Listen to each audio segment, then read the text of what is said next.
Hello, welcome to the House of Isla, where we talk anything and everything Star Wars. And today is going to be a very weird episode because we set up for a later recording session where it's two cameras, four mics, but we'll talk about that at the end of the show because I don't know when we will put what out.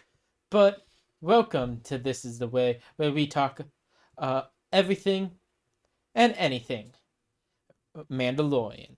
Today we are covering Season 2, Episode 3 of The Mandalorian to help prepare you for May 2026 for The Mandalorian and Grogu movie. How are you doing today? Well, I can't really complain. We're getting back into the next school semester, so How's that going? for me it's going pretty well. How about you? It's going good. It's definitely difficult classes, but it's fun. They all seem to be interconnected somehow. Yeah. Gotta say, I like English. Hello. I like the classes this semester, yeah. Yeah. Kind of like Dave Filoni's Ahsoka being in everything. He touches his hand on. Yeah. But that's not the point for this episode. Maybe a future one. But we are covering episode 3 of season 2. It was directed by Bryce Dallas Howard, if Yes. That's correct. Yes, that is correct. Directed by Bryce Dallas Howard, written by Jon Favreau and George Lucas. And it is Chapter 11, The Heiress. All right. What date was it released? It aired November 13th of 2020. 35 minutes long. All right. Yeah. I watched it this morning. It was a great, cool rewatch. It's been a while since I've rewatched this series. Yeah. It's good kind of going back through it. Definitely way better than the last episode. But it's time to do a quick recap. Obi-Wan once thought as you do. So, main discussion for you today. And so in this episode we start with a recap, just telling you what's been up. And Mando's on this goal of reuniting Grogu with the Jedi. So Din Djarin is looking for different finding Mandalorians. Palimado gave him to the connection of the Frog Lady. They were stranded on this ice planet, got saved by Trapper Wolf and Carson Tava, and was like, hey, fix your transponder or you may not blow you up again.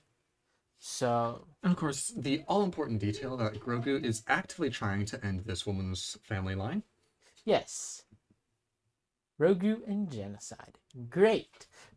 But we ended where we see a shot of Mando flying his ship that's destroyed back to on its way there, and we cut into them flying to this planet with no hyperdrive. The ship looks like just garbage. Well, even more so than usual. Yeah, it's not a piece of junk. That's the Falcon. All right, no, that's served for the Falcon. It's a piece of garbage. And the engine's barely working, but he has to try to land it. Yeah, interestingly enough, as he's plotting his approach to the planet, the display with like the target marker kind of makes it look like the Death Star. Just the way they have the big hexagonal, or yeah, I think it's hexagon marker over the planet. Yeah, so yeah. So he's trying to land it, and he has to manually land the plane. Can't have the computer take it in because it's destroyed, and he has to What computer? at this point. Yeah. So he has to take it in manually and doesn't have much fuel and is basically doing like every space movie they have some type of Apollo landing re-entry scene type Mhm. thing. Which Fall is like one of the first times we actually see um, physics accurate re-entry heating. sometime a few times in Clone Wars. True, true. But that's Anakin Skywalker. He crashes every ship he takes pilot of, Yeah. even a separatist And I, ship. I will admit, I think I ended up watching this episode the first time before I ended up watching the Clone Wars. It happened in Revenge of the Sith too. Oh Got blown yeah, up. yeah, that's true. So that's one thing, right, in physics, Hmm. but physics doesn't But exist.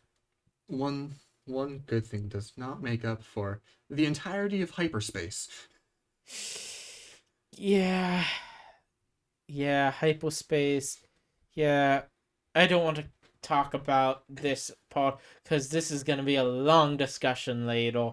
Um, New video idea? yes.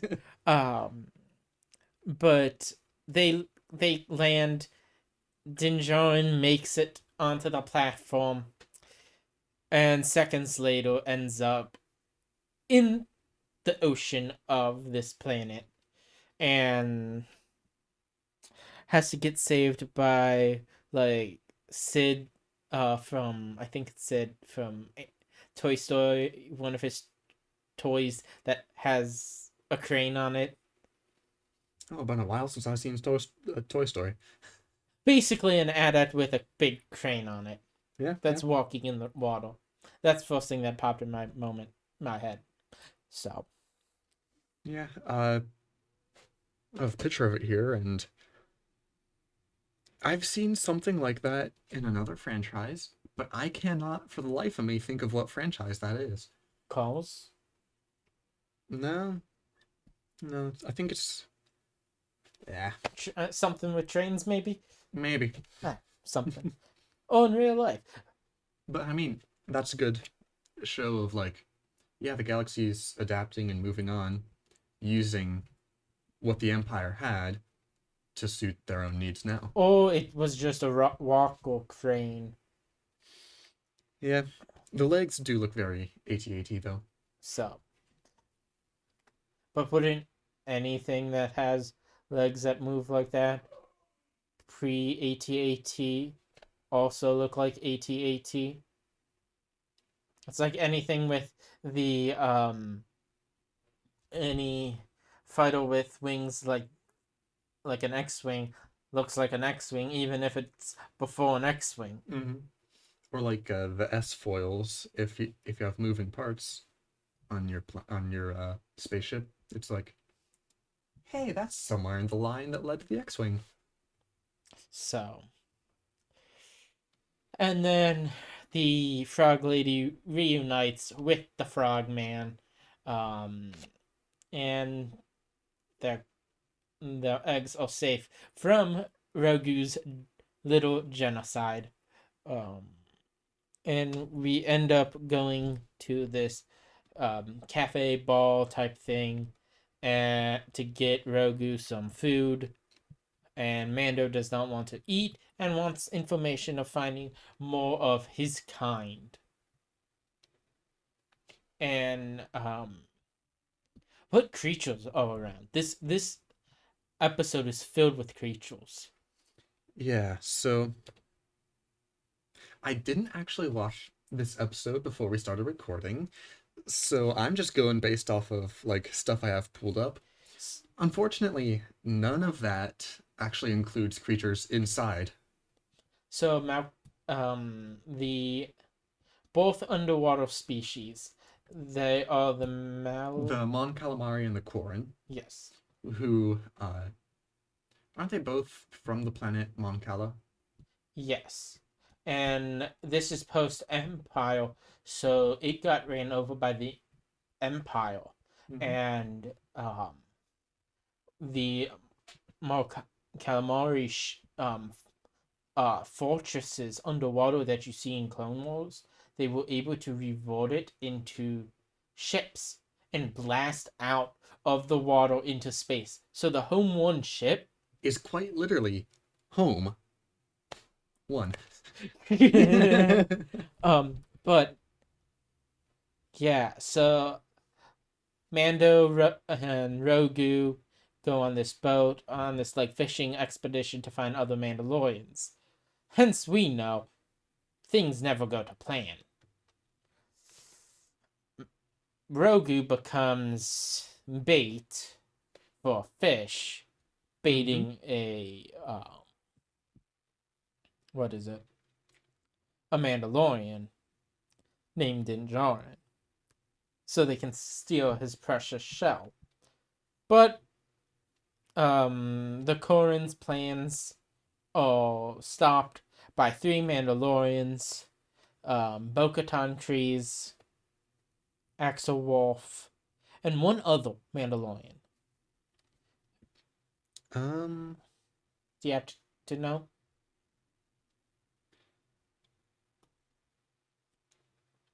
Okay, this one literally only mentions Bo-Katan and 2 followers.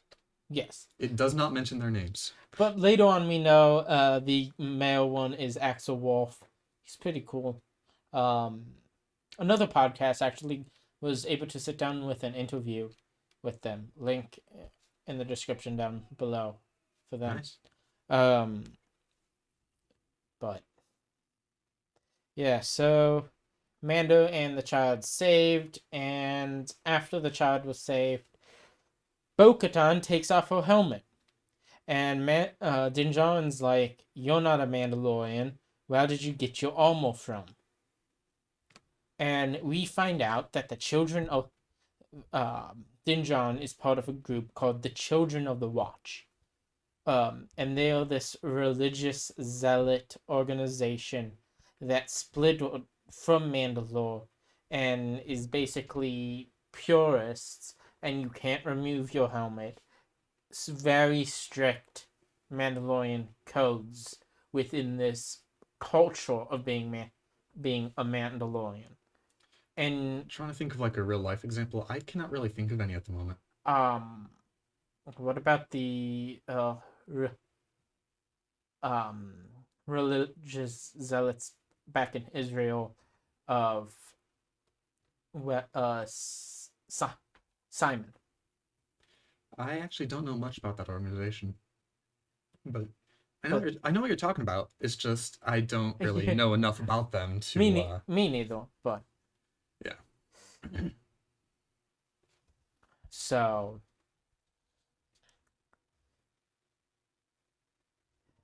but Bo-Katan's like, I'm Bo-Katan Kryze from Clan Kryze, one of the line of rulers of Mandalore. So Yeah, and he slowly gets used to it, but to him this is like foreign. This is, you're not a true Mandalorian. yeah, and I mean, I assume there might be some people watching who like have seen The Mandalorian but don't necessarily know who Bo-Katan is. Yeah. So who is Bo-Katan? Bo-Katan is the um a Mandalorian in Clan Kryze. So there are multiple in Mandalorian culture. There are houses. Major one, House Vizsla. Sounds familiar for some reason. We are the House of Vizsla. So, and inside House Vizsla, there are 3 clans: Clan Vizsla, Clan Saxon, and the Clan Wren. With Sabine Wren being one of the major ones, who's in the Ahsoka series, as well as Rebels. And that is, and then in Clan Vizsla, we have Pre-Vizsla, and that there are some other Vizslas, but the Darksaber was created by one of the Vizslas. Clan Kryze was the clan that ruled Mandalore, um, in the Clone Wars time. Um, Satine Kryze, which is Bo-Katan's sister, was the ruler and love interest of Obi-Wan Kenobi. Yep. And Darth Maul, who he survived Phantom Menace, became ruler of Mandalore for a time being. Mm-hmm. So technically, by Mandalore logic, that makes Darth Sidious ruler of Mandalore because he defeated Maul in combat and won the Darksaber. But then Anakin, as Vader, defeated Sidious. So who defeated Anakin then? Because, like most sources, The father.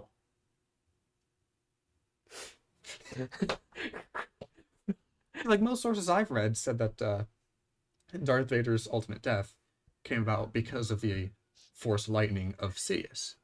And so we're just stuck in an infinite loop between the two. Technically, it would be the Force choosing to call him back because we know the Force called him back to Anakin.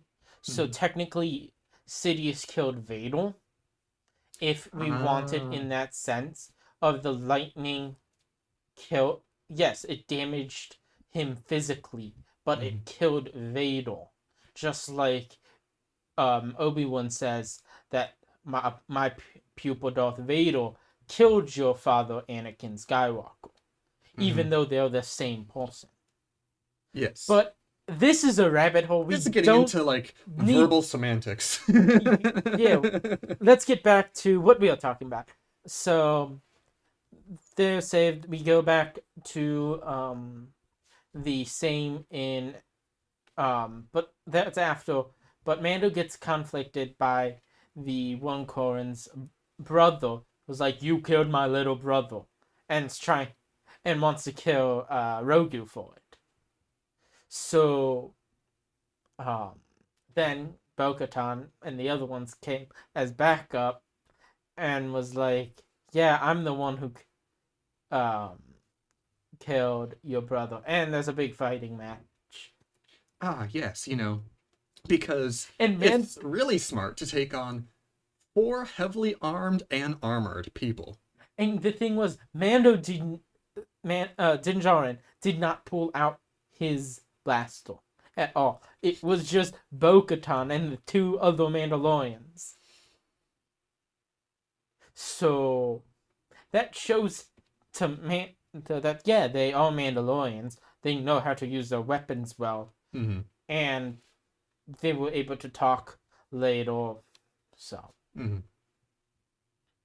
And Bo-Katan wants to take over the ship that is parked here. And that ship is specifically a Gozanti class cruiser. So those are mainly used for troop and Well, those things are like the general use of the Empire. They have cargo variants, they have TIE fighter carrying variants, they have troop carrying variants. I forget why, but like a week or so ago, I just pulled up the Gozanti cruiser on the Wikipedia and read through. And like, I recently watched a video by Generation Tech, I think, on one. Too, and how there's multiple different versions, and even there's like some smuggler versions of it. That is also the ship that I forget the smuggler, but he's the main one in Rebels. And not Hondo. No, he's the main one in Clone Wars. Yeah, but he does make a few appearances in Rebels, yeah. Hondo did steal the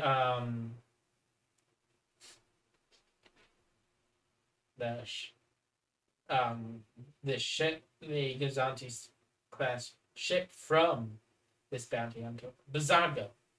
Oh, Vizago, yes. Yes. No, I'll admit, I was trying to think of him. I could see him, but I couldn't think of his name. I could see it. I could think of the name, but I'm like, I Is don't that think the it's right right. guy? So, um, but they start attack. Mando goes off to the frog lady and frog guy, and we actually see some of the frogs actually hatch.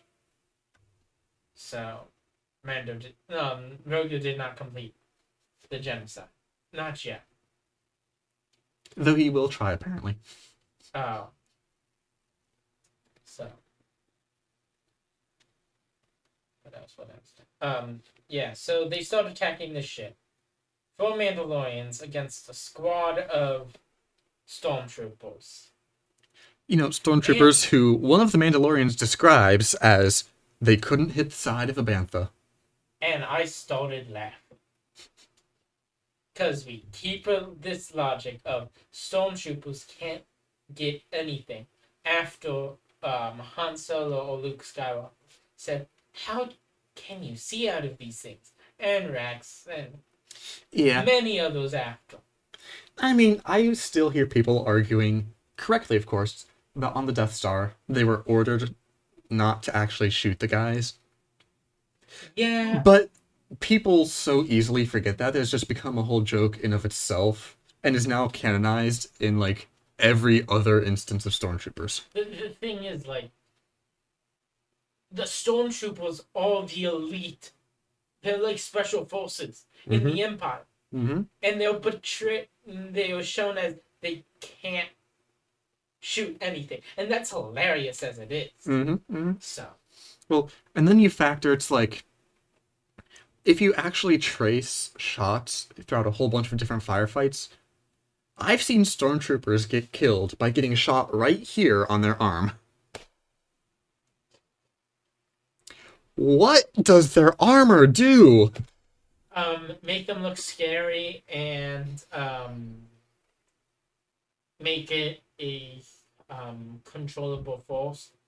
It's definitely seen in Andor in the Gorman Massacre, even with the K2S droids. And you kind of make it like incredible by Tony Gilroy and the directors with it. But the unifying force of the Stormtrooper Corps there, and then releasing these droids, and you can obliterate a whole group of people. It's sad. Right. It was cool to watch. It really was. But we knew about it since Rebels. Mm. And since I think it was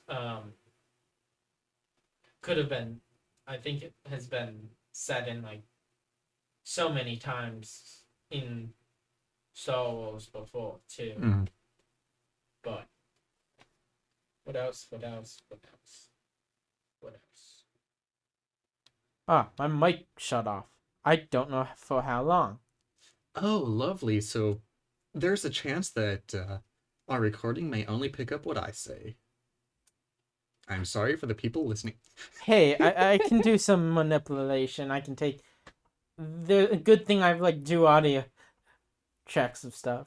There's some work I can do. Mm-hmm. Yeah, so they take the ship quickly and the bridge. Well, the best part is you just Imperial officers are some of the most inept people in the galaxy. Like, you're supposed to be an officer. You're supposed to be intelligent. Like the one guy who's fortified the cargo hold, but not the control area for it.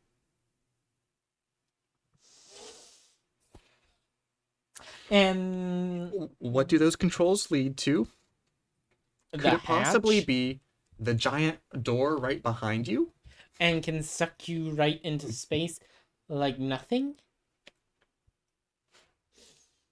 So. I mean, like, in real life, when you're low to the ground and have your cargo door open, you're not going to get sucked out. But like at higher altitudes, yeah, your pressure inside's higher than the altitude outside. So when that door opens, you just go, wee. That's always good for some post Empire Imperials. And that's why, like in real life, when you're operating in cargo airplanes, you will almost always be clipped to something. If there's a, even if the door is closed, I've heard that. I think also they have to make sure they can't in the bay. It's hard. It's I think cockpit that can open it and potentially just for the added layer of security. Mhm. So But the Empire does not really have all these added layers of security. Those just TIE add extra fighters. protection costs. TIE fighters, no shields, no life support. If your wing is even slightly damaged, you somehow blow up. So, but they get it. They get but the officer of the ship called Moff Gideon, which we know is alive at the end of Yes. season 1. And you know he has the Darksaber as well. So this is his first appearance in season 2, and he's this officer's like, hey, send backup, and he's like, how much of the ship do you have? And does these Mandalorians have? They have all of it. You know what to do. The two pilot and co-pilot dead. This officer's driving the ship into the ground. Basically cosmic. What's the Japanese? Kamikaze. Yes. Divine Wind. Into the water to get rid of everything. And they make it to the bridge. All right. Yeah. With some bombs. So. Mm-hmm. And they were able to stabilize the ship, and and Bo-Katan's like, where is he? Does he have it? And he was like, you're asking because you already know he does, and basically zaps himself to death. Kind of like a cyanide pill capsule in the teeth. But in this case, electricity or something? Yeah, kind of a taser. Yeah. How much voltage and current?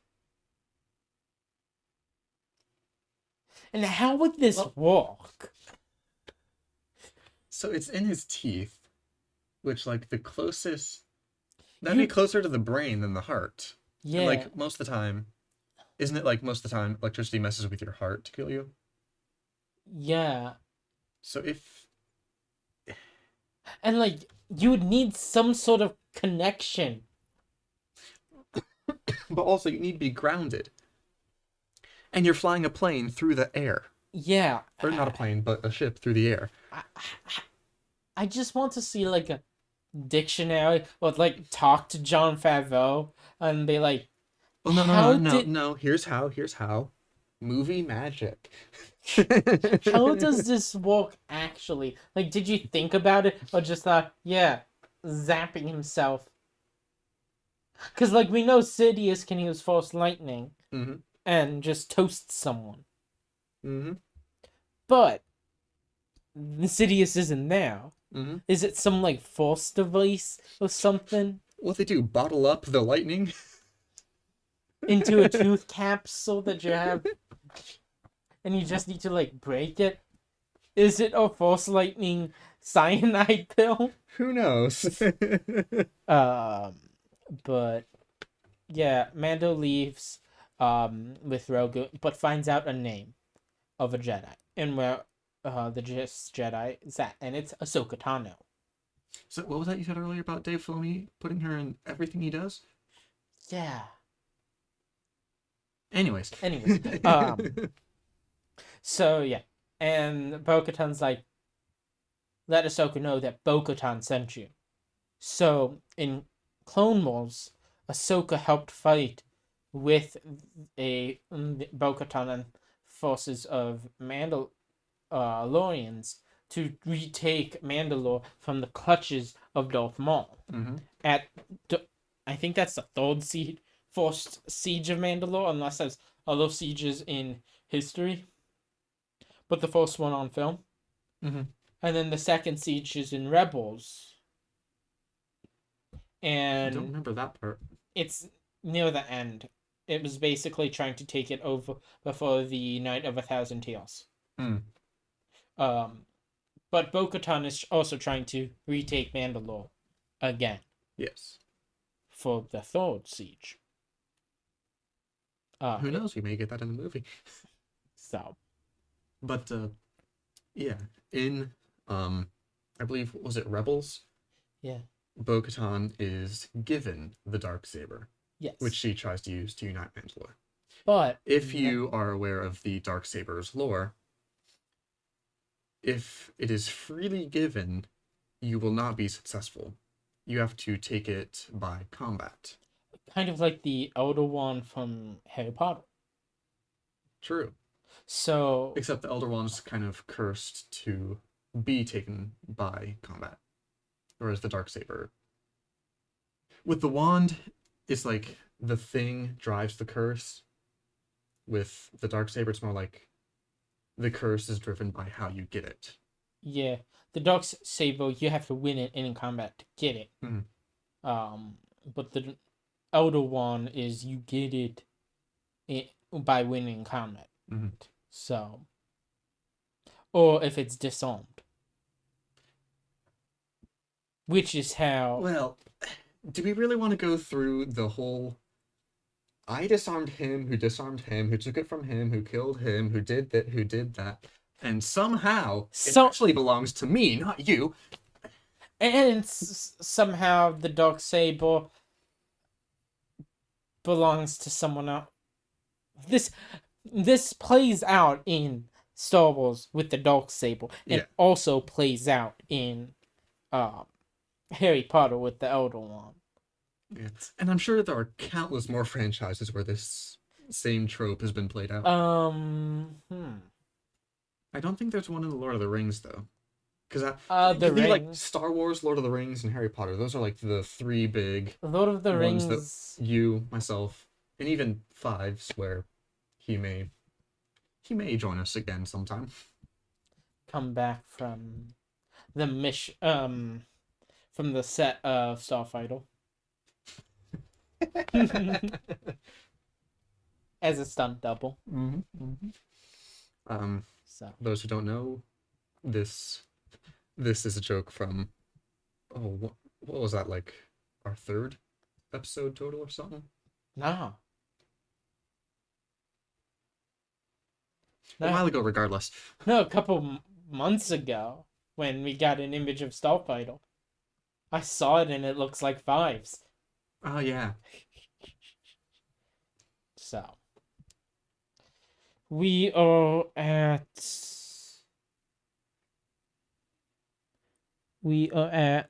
like 30 minutes.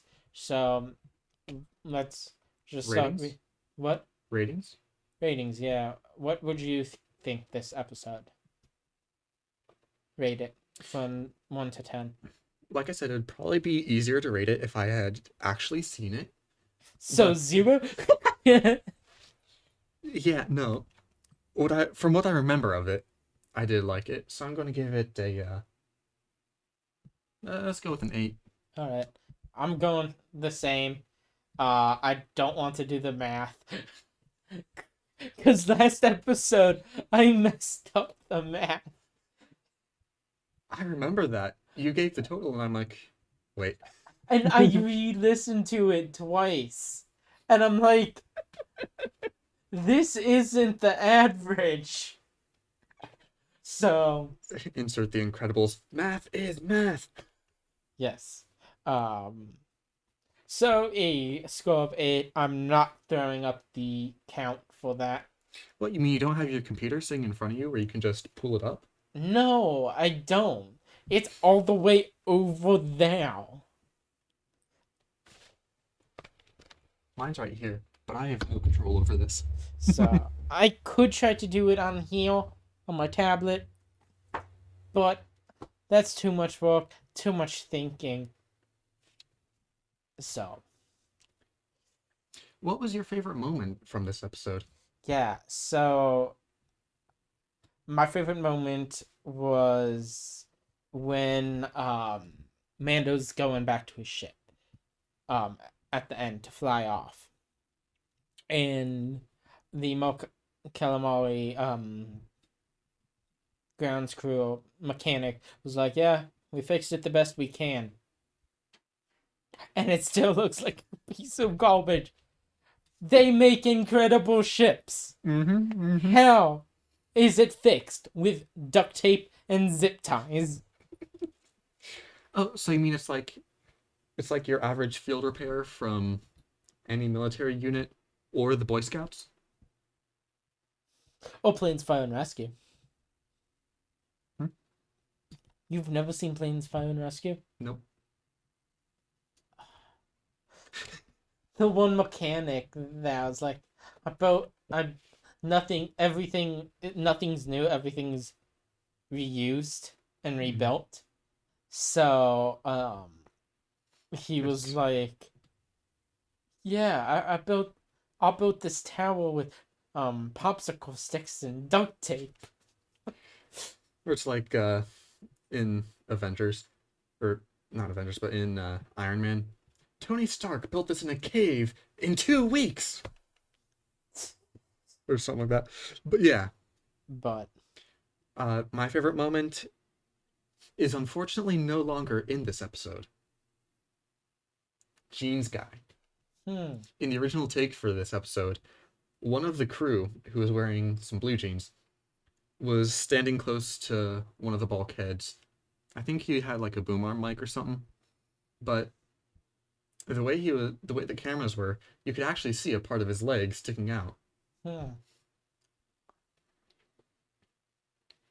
But yeah, if we're going with stuff that's in, well, they eventually, when they saw that, they're like, well, we already released it. We're just going to keep this up for a little bit, and then edit out that guy and as soon as people start noticing him.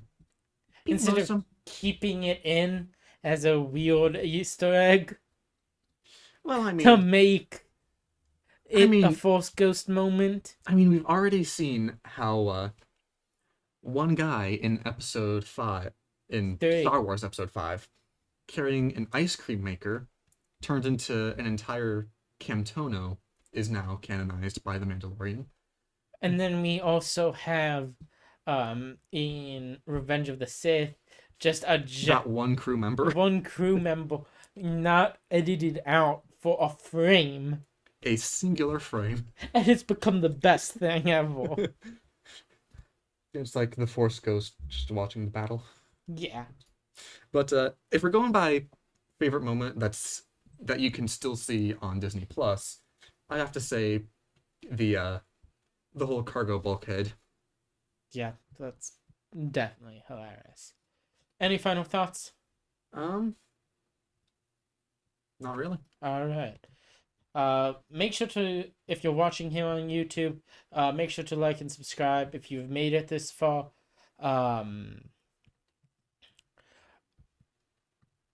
Please comment down below. This is the way.